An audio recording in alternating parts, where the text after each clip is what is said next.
मेरे अजीजों तुम्हें शहीद तो बहुत मिलेंगे, एक शहीद का जिक्र करके मेरे अजीजों दुआ की तरफ आऊंगा। ये कौन है? जब आवाज लगी इल्फिरू फी सबीलिल्लाह, जब आवाज लगी थी वतुजाहिदूना फी सबीलिल्लाह, निकलो अल्लाह के रास्ते में। कोई दुकान पे बैठा, कोई मुरब्बे पे बैठा, कोई मस्जिद की सफों में बैठा, कोई तकाफ की नियत से बैठा, कोई चूल्हे के आगे बैठा, कोई रोटी का टुकड़ा खोल तोड़ के बैठा। एक नबू कदरों वाला, एक शानों वाला मोहम्मद अरबी सल्लल्लाहु अलैहि वसल्लम का साहबी है, जिसे जनाबे हज़रत रज़ियल्लाहु तआला अन्हु कहा जाता है। पता उस वक्त ये अपनी बीवी के पहलू में बैठा, अल्लाह अकबर, एक दूसरे के जिस्म से शरीर लज्जत हासिल कर रहे थे जो शरीयत ने जायज करार दी। पहली रात गुजर रही है, उधर कानों में आवाज आ गई। अब पता लगेगा बीवी ज्यादा अहम है या अल्लाह का दीन ज्यादा अहम है। इसी हालत में बीवी की तरफ देखा, औरत जात है, चिड़चिड़ापन न कर दे। पहला दिन है मेरे घर में आई हुई, वैसे छोड़ के जा भी नहीं सकता। हाथों पे क्या पता मेहंदी भी लगी हो, उस हिसाब का मेकअप शेकअप भी कुछ कर रहा हो, घूंघट लेके बैठी हुई थी। यूं करके बीवी की तरफ ललचाई नजरों से देखा और जुबान से कुछ ना कहा। आंखों की एनियों में हल्का सा पानी आया। बीवी कहने लगी, हाय मैं मर जावा, मेरे हुस्नो जमाल और मेरे साथ की वजह से, मेरी वजह से तेरी आंख में आंसू आए और अल्लाह का दीन वीरान हो जाए, लुट जाए। ये तो हो नहीं सकता। जिस कमली वाले का तू उम्मती है, उसी कमली वाले का कलमा मैंने भी पढ़ रखा है। चल चल चल, मैं तो तुझे नहाने के इंतजार में भी टिकने नहीं दूंगी, मेरे साथ चल, मैं तुझे दरवाजे पे छोड़ के आऊंगी। उन्होंने कहा तेरा क्या बनेगा? कहा बिस्मिल्लाहि तवक्कलतु अलल्लाह, माँ के पेट में जो वारिस था, दुनिया की गोद में वारिस था, तेरे जैसे मेरे अजीजों खुदा के रास्ते में चले जाए तब भी उसने हिफाजत का वादा कर रखा है। निकलो, लेकिन जाते हुए वादा करके जा, तमगा दे के जावेगा क्या? मैंने कुंडी लगा के तेरी शहादत की दुआ करनी है, सुहाग की सलामती की दुआ नहीं करनी। अल्लाह अकबर, बच के ना आइयो, मोहल्ले वालों में मुझे शर्मिंदा ना करवाइयो। शहादत का जाम पी जा, कयामत का दिन होगा, तेरे साथ खड़े होने में मुझे फख्र महसूस होगा। निकल अल्लाह के रास्ते। तुम ना घर जाके ये कहना मैं भी अल्लाह के रास्ते में जा रहा हूं, क्योंकि दसा तेनू जरा दरवाजे पीछे सोटा पिया मैं तेरे लिए बनवाया ये। आहो, कभी घर जाके कह दो मैं भी जा रहा अल्लाह के रास्ते में। आहो, आजकल की औरतें ज्यादा मजबूत है मर्दों से। एक अद्धा सोटा टका दिया ना, फिर अब्दुल नारायण की तरह लाठी ले लेके लगड़े होते फिरोगे। अब तुम ना समझे कि मुझे भी सोटा टिक गया, क्या पता टेक दिया हो, वो मेरी में उसका, वो क्या पता, मोहब्बत में हो ही जाता है जी।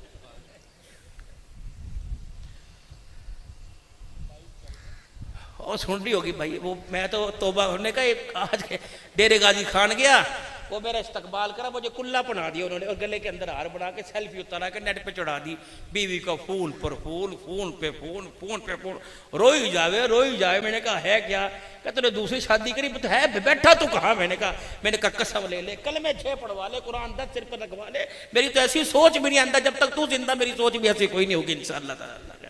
उन्होंने कहा मैं एक काफी नहीं, मैंने कहा अल्हम्दुलिल्लाह, तो 100 के बराबर है, अल्लाह का एहसान है। और माशाअल्लाह जितने हंस रहे तुम भी कम नहीं हो माशाअल्लाह। घर जाके देख लो इज्जत अफसाई, जिसने कपड़े इस्त्री करके पहनाया ना वो तुरवाड़ा भी जानती है अल्लाह के फजल करम से माशाअल्लाह। ये तो मौली साहब अल्लाह ने हाथों उसके मुंह में लगाम डाल रखी, उसके हाथों को जकड़ रखा, वरना एक मार के देखो 10 मारने के बाद पूछेगी क्यों मारा था जानू। और इनकी कदर करो, इनसे हंसी मजाक में रहो, इनसे प्यार मोहब्बत में रहो। अब तुम कहेंगे मौली उजैर कहेगा फिर देर कर दी, मुझे एक वाकया याद आ गया, सुनाए बगैर मैं रहूंगा मैं भी कोई नहीं, क्योंकि इस मरकज में मुझे 1 साल बाद आने का मौका मिलता है और मेरी भी कोशिश होती है 1 साल आऊं, दोनों हाथों से लूट के ले जाऊं जितना हो सके, बस खाने में पीने बैठने पे जा। और ये कभी नहीं छोड़ते, अल्लाह इनको जज़ाए खैर। थोड़ी सी गाड़ी इधर को निकल गई, इंशाल्लाह 5 बजे तक वापिस आ जाएगी दोबारा। सैयदा खदीजातुल कुबरा जानो कौन है भाई? इस्लाम के मदरसे की, कुरान के मदरसे की सबसे पहली मुतवल्ली, जिसने सबसे पहले मदरसा खोला था ये अम्मा खदीजा, जिसके घर के आंगन में मदरसा बना था। अल्लाह, क्या पता उस मदरसे का नाम होगा मदरसा मुहम्मदुर रसूलुल्लाह। अल्लाह, हुजूर घर तशरीफ लाए, चेहरे के ऊपर यूं करके कपड़ा डाल के कोने में लेट गए। एहसास वाली औरत थी, मालदार भी थी, मालदार। दो फितरत है, औरत में या एहसास होगा या माल होगा, या वो माल के बावजूद शोर का एहसास करेगी, वरना माल जाके कहेगी अच्छा तेन औरतें बहुत, मुझे मर्द बहुत। अब तो औरतें यूं माशाअल्लाह धमकियां देने लग गई। जब तुम मौलवी साहब बिठाकर और बुरकों से बाहर कर कर औरत यूं चलती है जिस तरह आजकल हमारा वजीर आजम में टांग पे टांग रख के बैठ के मुज़ाकरात कर रहा होता है, ये औरत भी मोटरसाइकिल पे बैठ के जाती है कि हर तरह मुझे ऊपर नीचे से देखो, कसर कोई ना रह जाए। माशाअल्लाह, ये तेरी नस्ल बचावेगी। सैयदा खदीजातुल कुबरा कहती हैं सरवरे तो आलम सल्लल्लाहु तआला अलैहि वसल्लम घर तशरीफ लाए, चेहरे पे कपड़ा डाल के लेट गए। अम्मा कहने लगी मुझे होल पड़े, क्या हुआ? ना कोई जख्म, ना खून का छिट्टा नजर आ रहा, ये लेटे क्यों कोने में जाके? पहले अब्बा जान घर से देर होती थी ना, देर माँ 36 बाजार में भेज देती, जब चाचे के घर देखा मामे तुम्हारा बाप नहीं आया, फिक्र कर लो कहाँ चला गया, कहाँ नहीं चला जा गया। वो कहता हुणे आ जाएगा, सानू तो रोटी लभ गई, आवे ना आवे कोई बात नहीं। बल्कि फोन पे कहता अब्बू जी 2 साल होर ना आना, तुहानू पता मैं ब्याह करना अपनी मर्जी का।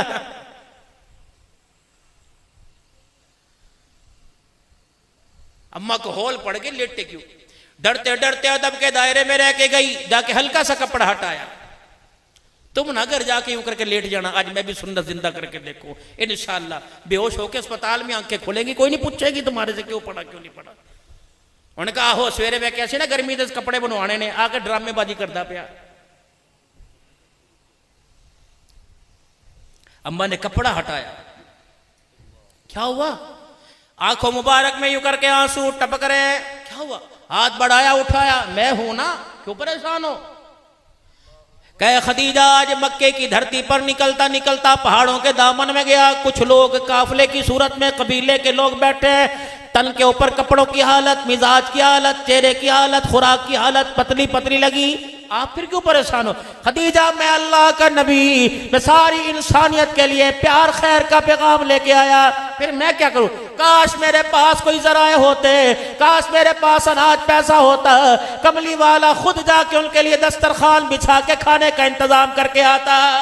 अम्मा ने कहा ये रोला ना मुका दूं रोजाना का है नहीं है, इसका मतलब आज तक आप मुझे अपनी समझे नहीं। कहा जरा उठना, मुझे काम है। हुजूर ने क्या काम? कहा जरा उठियो, जरा वो मक्के के सरदार जो कदम कदम पे आपको गालियां देवे और कहीं यतीम है, गरीब है, उसका अग्गा पीछा कोई नहीं, जरा उनको बुला के तो लाओ। खदीजा क्या करेगी? मैं जरा आज उनके सामने कोई बात करूंगी। हुजूर फरमाते मैं निकला, मैंने बिलाल को कहा जा जा बुला के ला। अंदर पलट के आया तो खदीजा की जिंदगी की जितनी जमा पूंजी थी सारी बेड़े में उसने ढेर कर दी, और ढेर इतना ऊंचा था, मेरा हाथ पकड़ के इधर बिठाया, मैं मोहम्मद उस ढेर के पीछे छुप गया, मेरा वजूद नजर ना आया। एक एक करके घर के दरवाजे के पर्दे हटे, दरवाजे खुले, मक्के के सरदार आके बैठ गए। का उस वक्त खदीजातुल कुबरा ने ऐसा खुतबा दिया, सारे मक्के के सरदारों की बोलती बंद कर दी। पता है उस वक्त मेरी खदीजा ने क्या कहा था?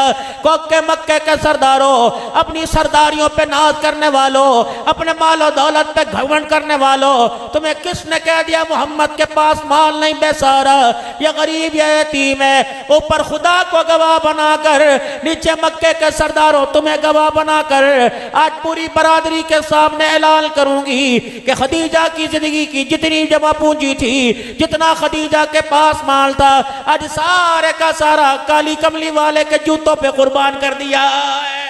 खबरदार, आज के बाद ना कहना गरीब, ये सारा माल मेरा नहीं इनका है। फिर वक्त आया, खदीजा ने भी कुछ मांगा था।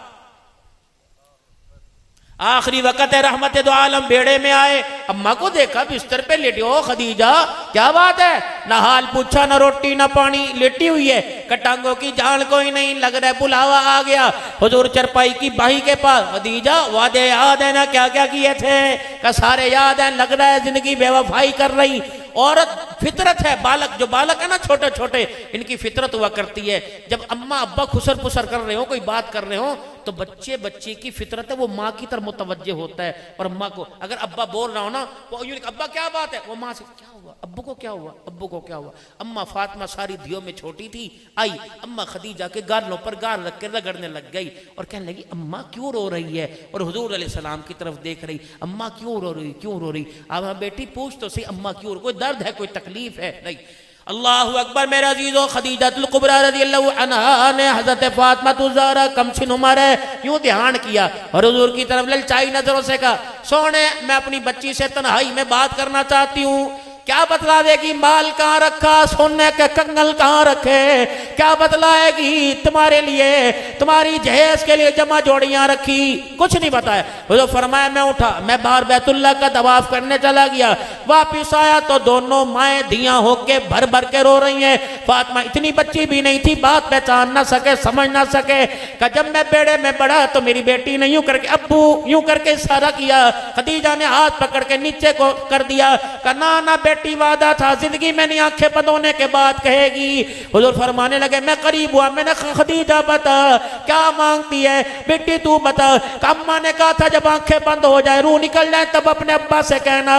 अल्लाह अकबर। फरमाया खदीजा बोल मोहम्मद इसी दिल के तो इंतजार में था, तू मेरे से कुछ मांगे। अल्लाह अकबर। अम्मा फातिमा कहने लगी अब्बू अम्मी ये कह रही है कि मैंने सारी जिंदगी माल ना मांगा, कपड़ा ना मांगा, मैंने सारी जिंदगी आपसे किसी चीज की डिमांड ना की, बेटी क्या पता वो इनकार कर दे, मेरे जाने के बाद उनसे कह देना जो आपके कंधे मुबारक पर चादर मुबारक है, जो आपके कंधे मुबारक पर कमली मुबारक है। खदीजा आला किस्म का कफन नहीं मांगती, आला कपड़ा नहीं मांगती, बस इतनी दरखास्त है। मोहम्मद सवाल करते तेरे आगे हयात है, बेटी को कहा था जब आंखें बंद हो जाए मेरे कफन दफन का इंतजाम हो, मुझे नए कपड़े में कफन न देना, अपनी कमली वाली चादर में लपेट के भेज देना। रहमत आलम की आंखों में आंसू आ गए, नबूवत वाली चादर हाथ में थमाई, फरमाया खदीजा तेरे इतने एहसान है मेरे पर, मैं तेरे एहसानों का बदला नहीं दे सकता। ए खदीजा तूने चादर मांगी, आज खदीजा अगर मोहम्मद के जिस्म का टुकड़ा मांगती वो भी उतार के तेरी झोली के अंदर डाल देता। है घर के अंदर ऐसा प्यार, नस्ल मांग के अब्दुल कादिर जिलानी हो और जुबान की बकवासात और कड़वा बोल इतना है कि पूरा इलाका कहता है या अल्लाह जब से हमारे मोहल्ले के अंदर आए हमारे बच्चे खराब हो गए। अपनी जिंदगियों के रुखों को बदलें, खुदाए पाक की कसम, घर में खैर, अमन, सुकून, घर के अंदर बरकत, औलाद की तरबियत, घर के अंदर मिजाज के अंदर नरमी आएगी तो कुरान वाली जिंदगी से आएगी। जो इस वक्त कुरान तुम्हारी ज़कातों का, तुम्हारे सदकात का, तुम्हारे उशर की तरफ देख रहा है, अल्लाह का कुरान है। अल्लाह ने खुद इसकी हिफाजत का, इसकी तशहीर का, अल्लाह ने इसकी इज्जत का खुद अल्लाह ने जिम्मा लिया है। कोई दे या ना दे इसकी बहारें रुकेंगी नहीं। अल्लाह ने अपने नबी से साहिब कुरान से वादा किया, महबूबा परेशान ना हो, तेरे बोलों को कयामत से पहले कच्चे पक्के मकानों में उतार के रहूंगा। ना खुदा का वादा सच्चा, ना खुदा का वादा झूठा हो सकता है, ना मुस्तफा का वादा झूठा हो सकता है। कुरान तो आएगा, बारिश मूसलाधार बारिश से ज्यादा आएगा, सैलाब के रेले से ज्यादा आएगा, तेज हवाओं से ज्यादा आएगा। हर कच्चे पक्के मकान में दुनिया चाहे उल्टी लटक जाए, दुनिया चाहे सारी दुश्मन बन जाए, अल्लाह का कुरान तो पूरी दुनिया में फैल के रहेगा। मेरा